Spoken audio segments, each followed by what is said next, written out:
আসসালামু আলাইকুম। আশা করি সকলে ভালো আছেন ইনশাআল্লাহ। তো আজ আমরা আপনাদেরকে একটি ভিন্ন রকম গরুর খাবারের সঙ্গে পরিচয় করিয়ে দিব। এটা হলো হাতির খাবার বলতে ঠিক হয়। এটা হলো কলা গাছ। তো আমরা আজকে গরুর জন্য কলা গাছ সংগ্রহ করার উদ্দেশ্যে বের হয়েছিলাম।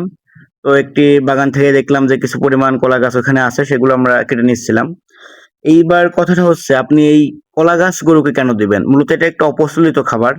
কিন্তু এটা যদি আপনি অন্যান্য ঘাসের সঙ্গে তুলনা করেন, এটাটা কিছু সংখ্যক অল্টারনেটিভ হিসেবে ব্যবহার করা যায়।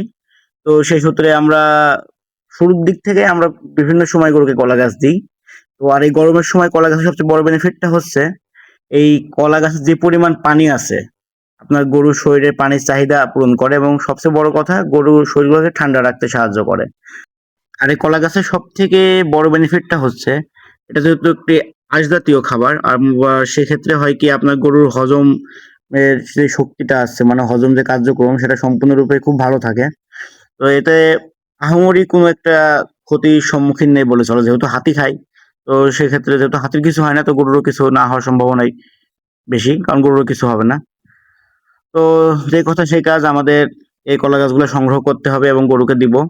তো আপনারা চাইলে আপনাদের নিজ নিজ দায়িত্বে এটা দিয়ে ট্রাই করতে পারেন। আশানুরূপভাবে ভালো ফলাফল পাবেন ইনশাআল্লাহ।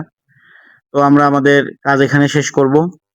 তো কলা গাছগুলোকে আমরা সংগ্রহ করে বাসায় নিয়ে যাব। তারপর সবচেয়ে বড় কাজটা হচ্ছে এগুলোকে পরিষ্কার করে খাওয়াতে হবে। আপনার নোংরা গাছ আর ছত্রাকজনিত রোগে যে আক্রান্ত গাছগুলো সেগুলোকে কখনোই গরুকে দেওয়া যাবে না। তো সেদিকে নজর রাখবেন। আশা করি ভালো ফলাফল পাবেন ইনশাআল্লাহ।